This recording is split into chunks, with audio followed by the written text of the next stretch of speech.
as soon as we connected to the soul, I started feeling a lot of body pain. So I asked her, how did he pass 20th or some odd floor, and accidentally fell down. I trust the soul. I don't trust the person sitting opposite. But sometimes the soul tells certain things which these people here flatly refuse. He said that Smita ji started speaking in a different voice, and his mom, came to her and she started speaking like his mom. At one point, actually, I could feel Swamiji's energy there. Because I care for the souls get released. They get to move on. Otherwise, most of the time, they're still hovering around the earth space. I have had this experience of moving out of the body.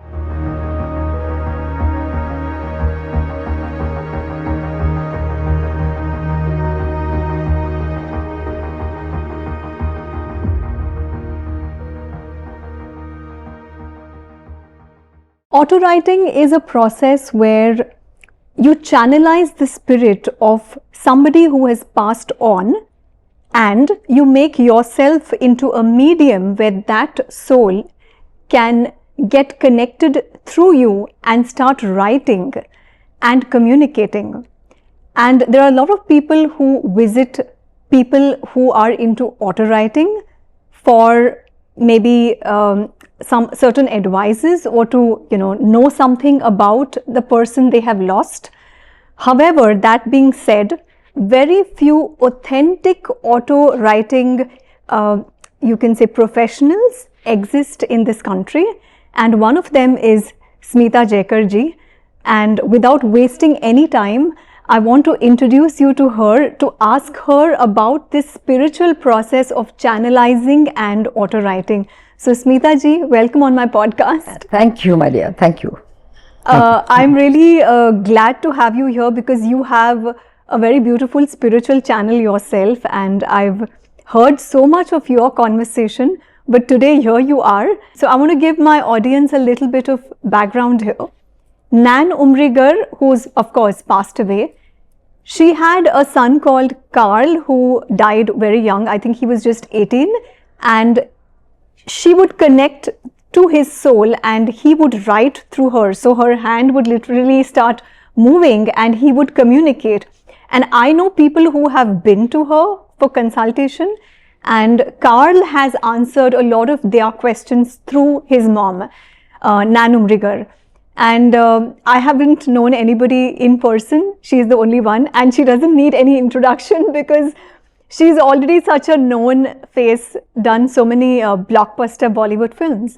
So Smita ji, I want to know, very keen to know about your first guru, your master who taught you auto writing. Who is he? Actually, he didn't teach me auto writing. What he did was he just touched me here on my third eye and he said, go do it. I was really shocked. I said, what do you mean go do it? It's not something that you can just get up and start doing, it's auto writing. I said, I will not be able to do it. How can I do it? I don't know anything. He said, just start writing. Just take a pen and pencil every day and just sit with it. So I was to sit with it, and I got so fed up. About 7-8 months I tried and tried. Nothing would move. Nothing would happen. I couldn't get any answers. I couldn't connect to anybody. Nothing. I went back to him and I said, I can't do it. This is not my cup of tea. I don't think I can do it. He said, no, you have to do it. So when your master says that you have to do it, which means he probably knew what I was into or what I would be able to do and how I would be able to help people and the souls. So then I sat with it again, since he said it so vehemently. I said, no, let me, this is like serious, So I said, okay, let me really concentrate and really start doing. One fine day, some voice came to me and I didn't know what it was. I couldn't understand in the beginning. Then later on, it started getting clearer and clearer, and the writing started happening more. It was more clear. Otherwise, it was like a scribble, just. So initially, when I used to do auto writing for people, the writing used to be in scribble. I couldn't follow. I myself couldn't read it. They used to ask me, "What is this?" I said, "I have no idea. I don't know," because it was just coming, and I don't know what I was writing. And so now what I do is I tape it. I mean, I record the whole session, not a video, audio recording on their phone, so that it stays with them forever in posterity. and not a word here there is missed out or nothing like that, and they can go back to it. They can, it's like forever. So I'm very keen to know this. When you become a medium, is there some process involved? Like, do you just suddenly get into that frequency? No. Here it was my master, Prabhuji, who was helping me out. That blessing was there. But now that I teach Autowriting, I have to raise your consciousness, spiritual consciousness levels to a particular stage. Only then, because this is the fear of the unknown. You have no idea what the hell is happening there. How to tap into those energies and to know that you're connecting to the right soul. All of that, and to get messages from there, because there is no talking, no? There is communication. It's a soul, it doesn't have a body. So it's in an energy form. So there's communication. That is a little bit of a shortcoming. Sometimes you could make a mistake, or sometimes it may not be that clear or something like that. That is the communication. So that's the only thing about Autowriting. But up till now, I must have dealt with, I don't know how many thousands of cases, because I've been doing it for almost 28 years or so. So, would you be able to give us certain encounters and experiences so that people at least understand how the process is? The thing is, when the session gets over, everything is just deleted from my head. But there are certain things which I remember, one or two points. So there was this lady who came, she wanted to talk to her husband. So as soon as we connected to the soul, I started feeling a lot of body pain. So I asked her, how did he pass? What happened? So she said that he was an architect, so he was on a site and he was on some very high floor, 20th or some odd floor, and accidentally fell down. So obviously his bones broke. Oh. And I suddenly started feeling so much of pain. So then when she said this, the pain stopped. So there was a validation that I was connecting to the right soul. That was one. Then there was this lady, again she wanted to talk to her father. Her name was Gulnaz, and I started writing, and just Gul kept on coming, and I said, God, I don't know what the hell is happening. I'm not getting the connection right, or what. It just wouldn't go aage. It wouldn't just proceed, the whole thing. So I told her, I said, I don't know what's happening, but it's just Gul that's coming. I don't know what's happening. She burst out crying.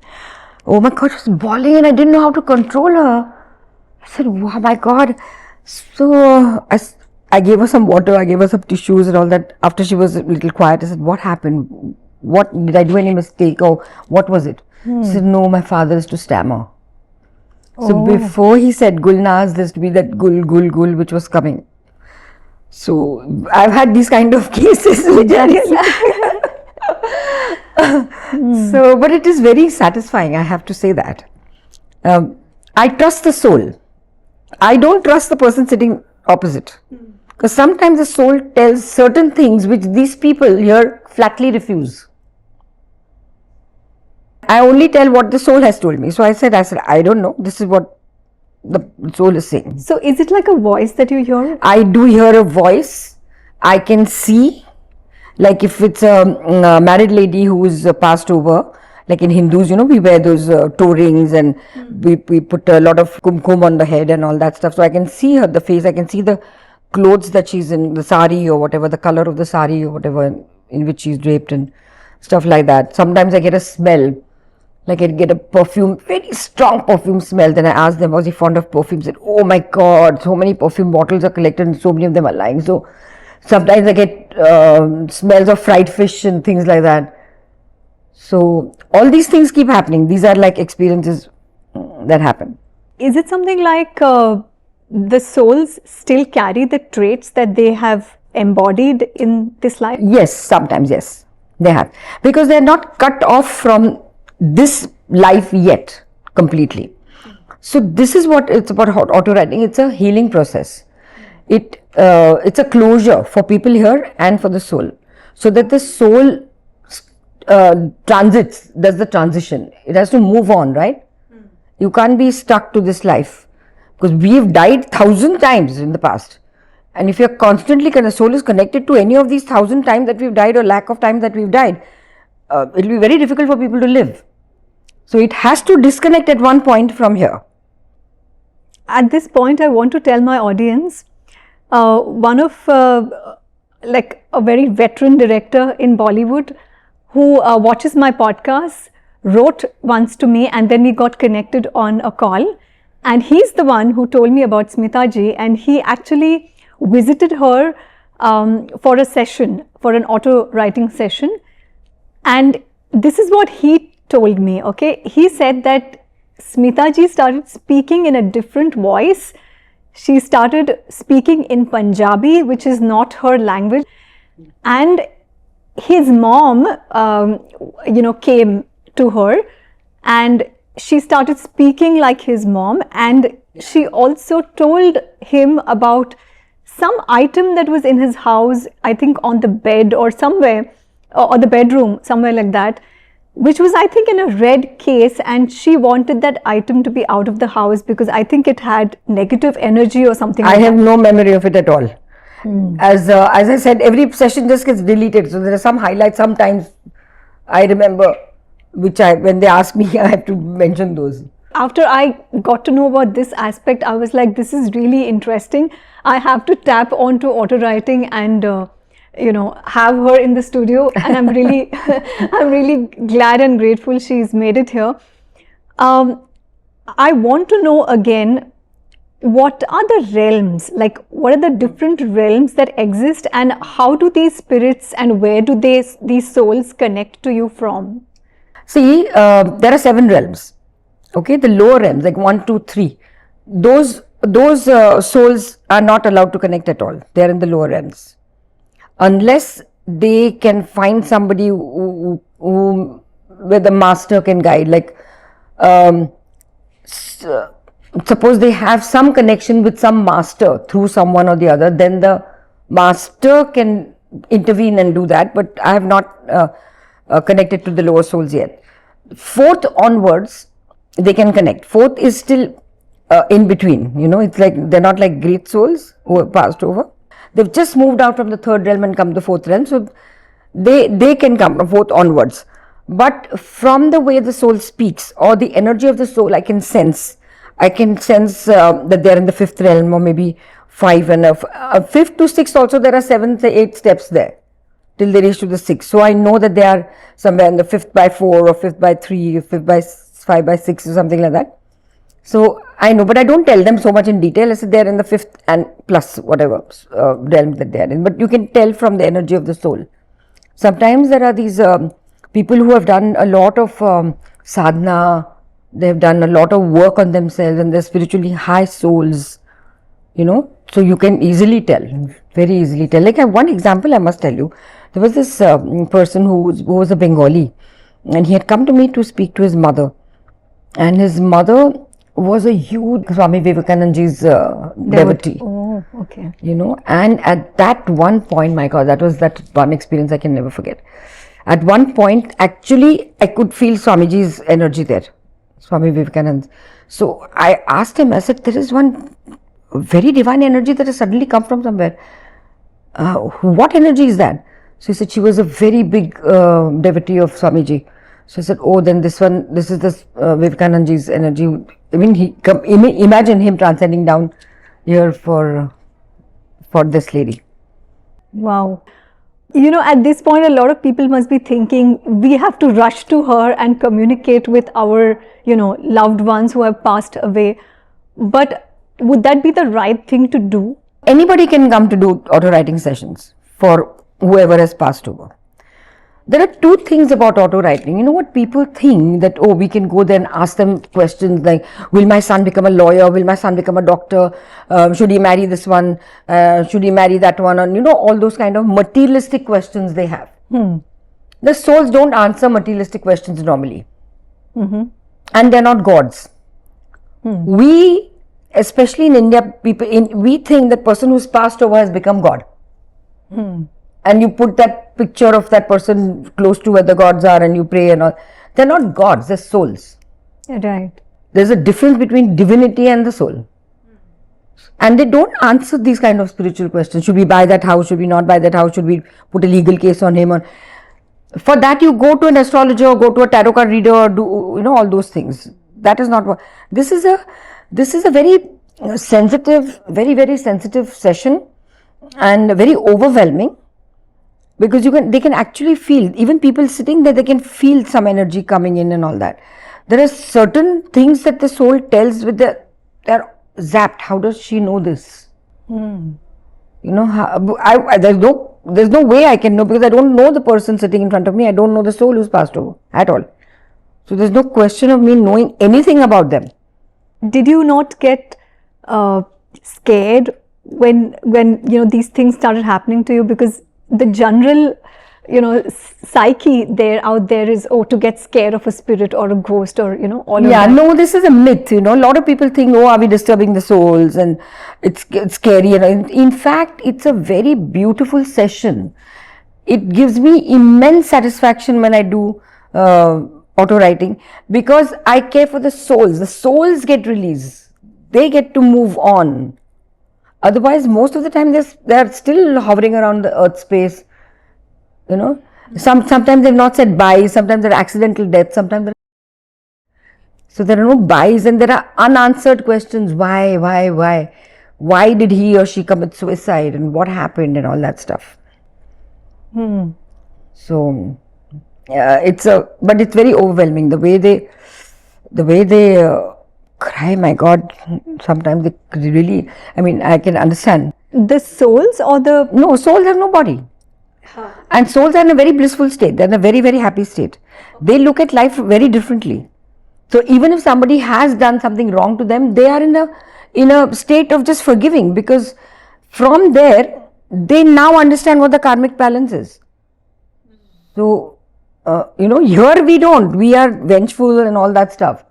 But from there, when they see life, say, no, it's fine. So has any soul described what that realm is like? Because I remember reading it in, I think it was Khurshid Bhavnagar. Laws of the Spirit World.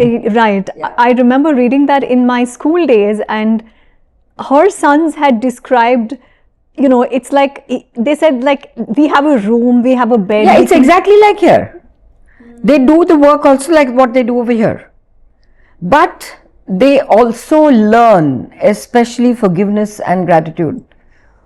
Forgiveness and relationships are a biggest thing. That's why here, when I am teaching my students, I tell them, forgiveness you have to. No matter what, there is no choice you have. So you forgive here. Otherwise, you go up there and you're stuck there because of forgiveness has not happened. And so many things we do in our life. We hurt people knowingly, unknowingly. People hurt us. So much is happening. So much, we keep so much in our heads. Bapre, this one said this to me, and that one said this to me, and I'm not going to do this. Such a huge baggage they carry. Yeah. Forgiveness has to be done. There is no choice there. Guys, please start doing that at the earliest. And forgiveness, I'll tell you one thing. Forgiveness is not saying, Chal, I've forgiven you. Come on. I've forgiven you. It's not lip service. Forgiveness is an emotion. When you forgive from within, the whole relationship changes. Right.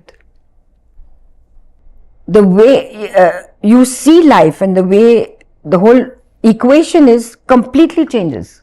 You change from inside and the world outside changes. Completely. And like this.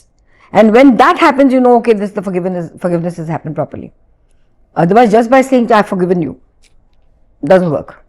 Forgiveness is one thing, but I know people who get into even revenge mode. Yes, because they've not forgiven.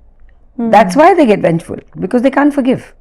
They keep it inside. Those people are living inside them for God knows how many years till they get their revenge. So can you describe any encounter with the soul where that person has described their astral world or something like that, or the plane? And it's very blissful there. Yeah. It's extremely blissful. There's no competition. There is no malice, no nothing. It's just bliss. I wouldn't even say happiness. It's bliss. So they experience a lot of bliss there. I don't know if I should share this over here, but I would like to tell you that I have had this experience of moving out of the body, like outer body experience. And when I was watching myself from up in this body, I said, I don't want to go back. I was very young then. I said, I'm not going back into this body. Those guides who were there with me, they had a tough time to bring me back in the body. And that is when I was so young. How old were you? I must have been 30 something, 30, 35. That's it? Yeah.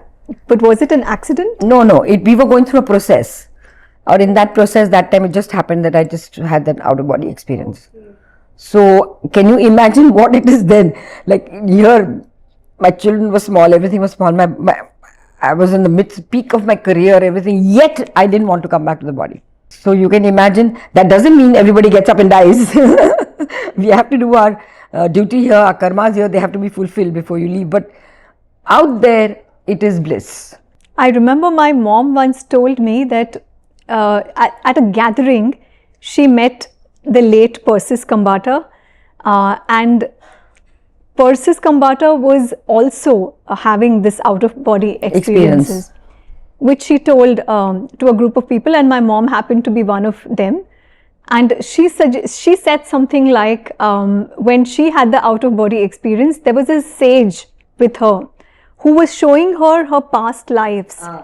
And was telling her that, look at you in this life, you were not that rich, you were not that beautiful, you know, you had a lot of issues with money and all of that, and this is the way you died, and you know, now you are a different person. And he was literally guiding her and showing her her different past lives. So then there's no relativity, you know, because here people in this realm, they are stuck to so many labels and tagging, yes, whether it's country, race, religion, you know, they're just stuck on. And I keep asking you, do you think Earth is the only plane that has life? Do you think there are no other, you know, billion galaxies out there that have life? Yes, that's true. Yeah. Absolutely. And when they have life, what do you think is their language and race and religion and all of that? So people don't use logic. They are so, you know, in achievements, the ego, the mind is there. Now, what to do with the mind? So that's why you need meditation to control the mind. Right. Yeah, that's why you need a shift in the mind. As my master Dadashreeji, you must have seen in the interviews, my master always said there has to be a transformation of the mind and of the heart. That transformation has to happen, and that's what we are experiencing now with MaitriBodh Parivar. In fact, if you, Dadashreeji is a doctor, just to give you a little bit about him. He's a medical doctor, proper medical doctor, okay. He left the profession and he got into this. So, being a doctor, you know, these people, science-oriented people, they all want proofs for everything. Okay. So, we have got about 55 people from Hinduja, doctors from Hinduja college who are attached to us. So then he took the help of these doctors, and we have processes over there like Bodh 1, Bodh 2 till 7, okay? And in that process, something called Shakti Prava is given, which is called divine energy, exchange of divine energies. Right. Transferring divine energies, okay? So that Shakti Prava which is given. So he wanted to make sure, prove it that with that transfer of energy, does the frontal lobes and the parietal lobes change or no? So they did that experience on people who got Shakti Prava, people who didn't get Shakti Prava, and it's there on our website. On MaitriBodh Parivar website, these photographs of the brain are there. Those who got Shakti Prava and those who didn't get Shakti Prava. It's proven fact.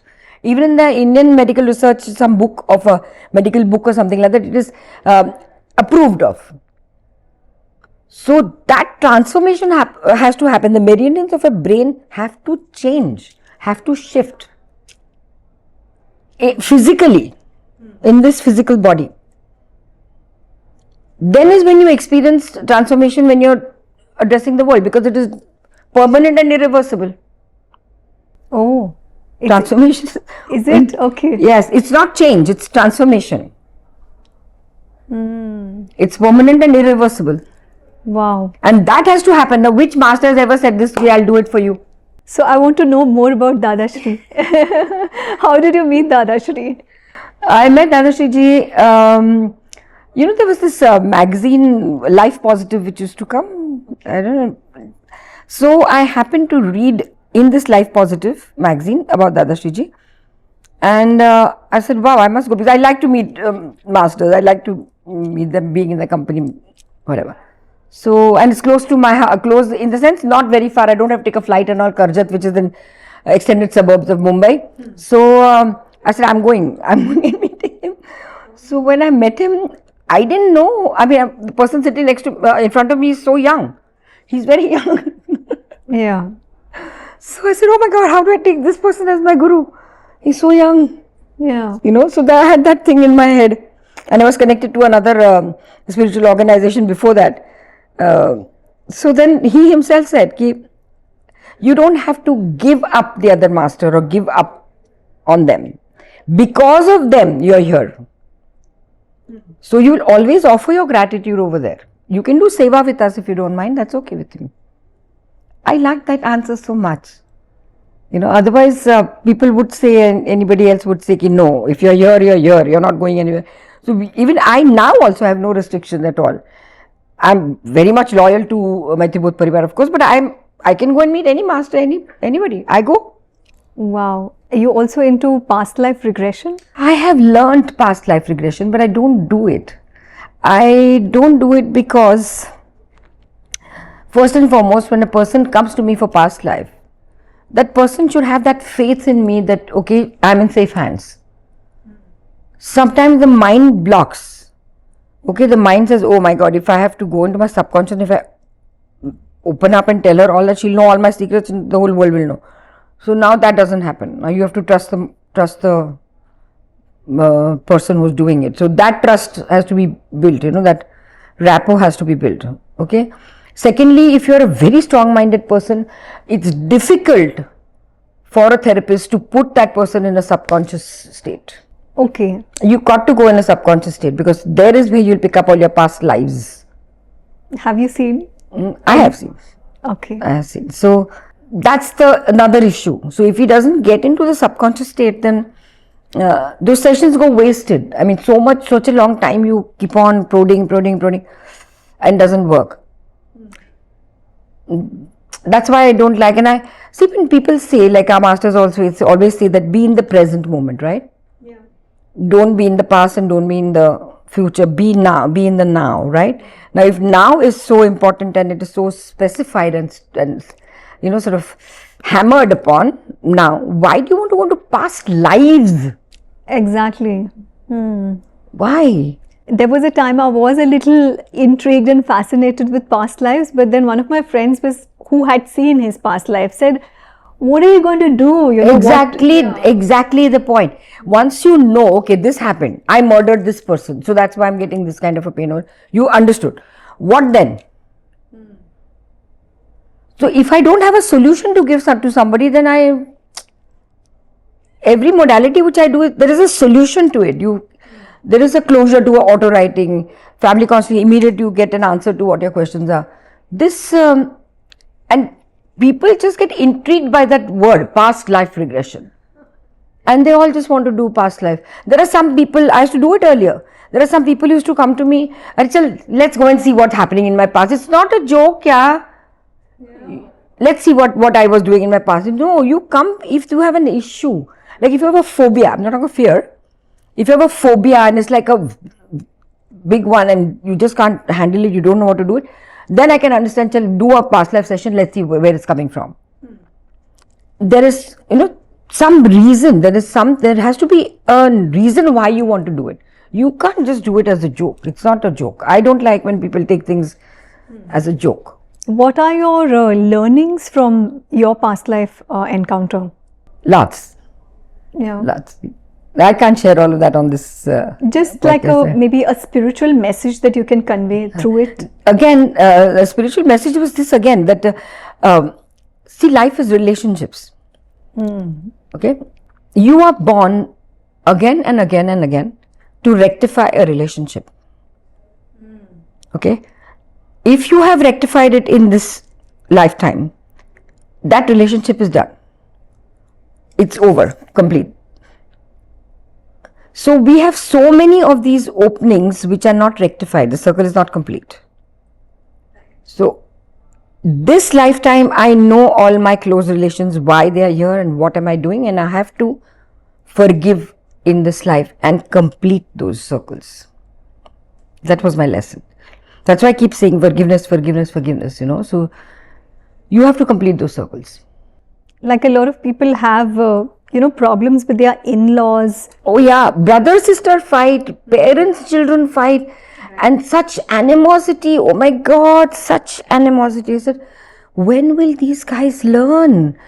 I feel like telling him, hello, wake up, smell the coffee, guys. How long are you just going to go on going back up there, coming back up here? Learn your lessons. You have to learn your lessons. Otherwise, you are repeating the same class over and over again. And each time, if you have unresolved problems, each time you take birth, it becomes slightly more difficult. Right. So, if you can't take it in this lifetime, how will you manage in another lifetime when it gets even more difficult? So, the basic learning is forgive and forgiveness, yes. And forgiveness, as I told you, it's not something just that, like you're saying, okay, I've forgiven you. For that, your state has to be different. Right. Your inner spiritual consciousness state has to be different. Now, how does that happen?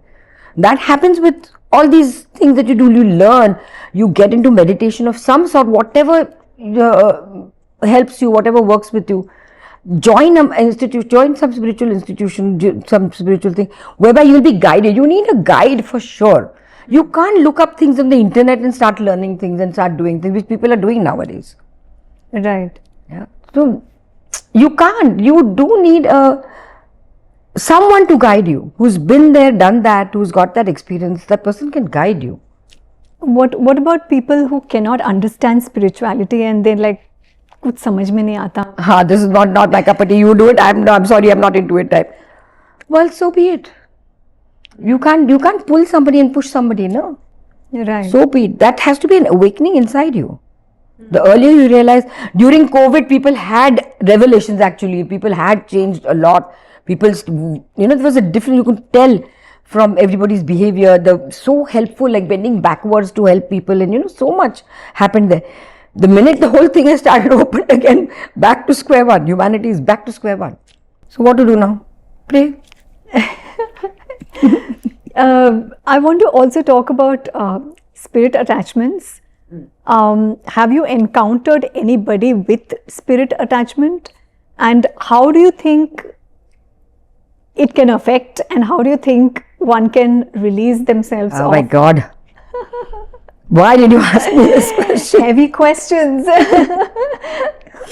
Well, spirit attachments are there all the time. All the time? Yeah. So, a lot of people suffer that sometimes in the space, sometimes inside you, and they really suffer.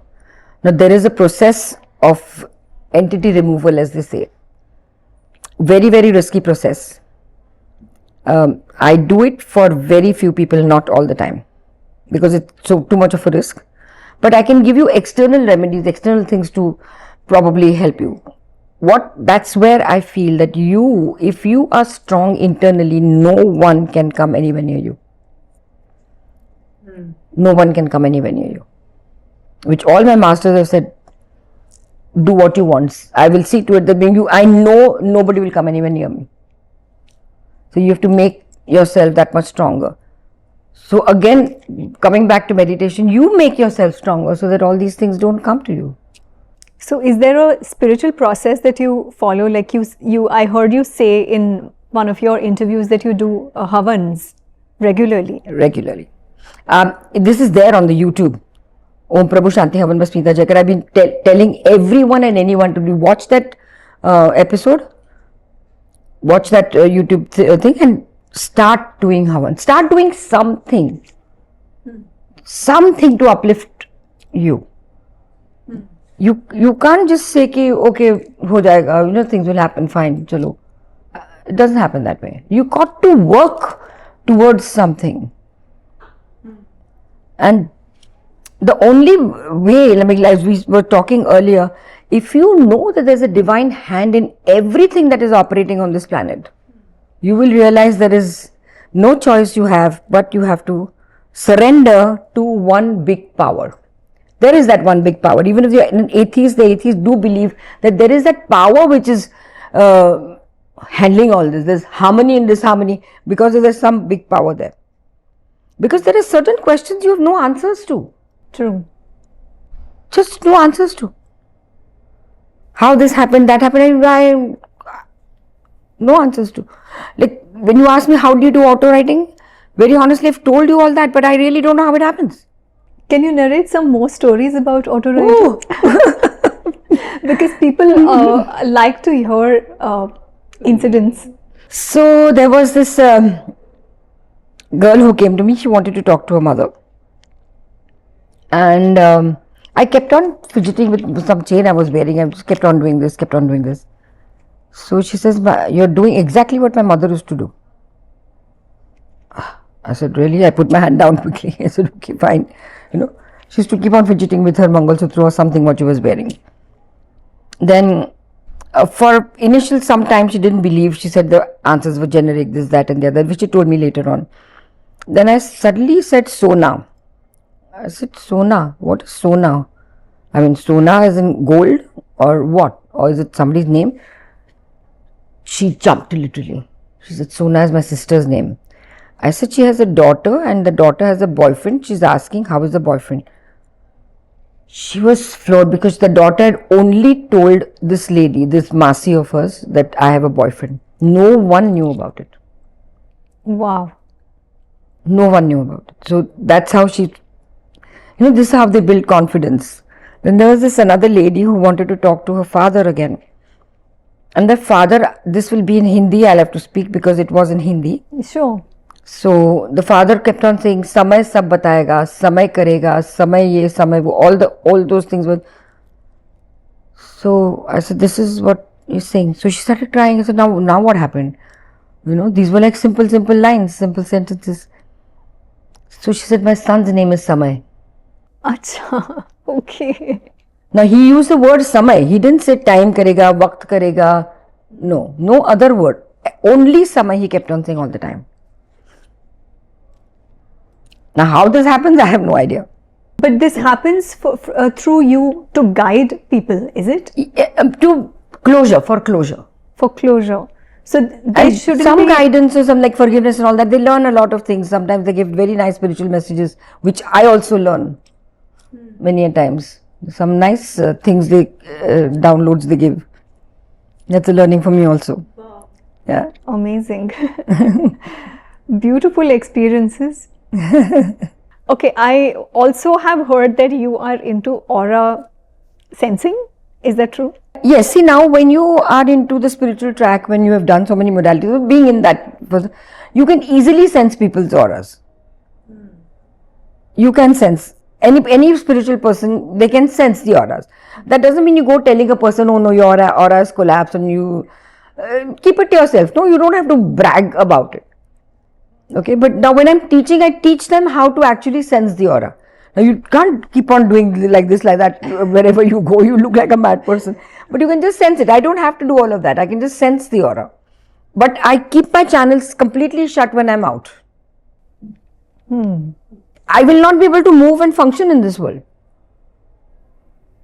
I'll have to sit in the ashram only all the time with the aura is perfect everywhere. How I'm shooting, all of that. Everybody doesn't have great auras because they're not into spirituality or whatever. So, and one way to strengthen your aura is to do chakra meditation. Okay. Now, any kind of meditation has its own effects. Okay. If you're doing Nam Japa, it has its own effect. If you're doing Havan, it has its own effect. Similarly, only with Chakra Dhyana, your aura strengthens. Okay, so it's a meditation on chakras. Yes, it's a meditation on chakras. Now again here, lots about it is given on the net. Yeah. Lots, okay. You can pick up anyone and you do the chakra meditation, but you will not find interest in it. You'll do it for some time, you'll give it up. The only reason is because you don't know anything about the chakras which is not given in the net. Basics are given there. The location is given, the color is given, and the mantra is given. That's it. When I take my chakra classes, so much to it, and I introduce it in doses so that you fall in love with that meditation. Okay. You got to love what you do. So if you don't love the meditation, if you do it mechanically, it's not going to work so much. Okay.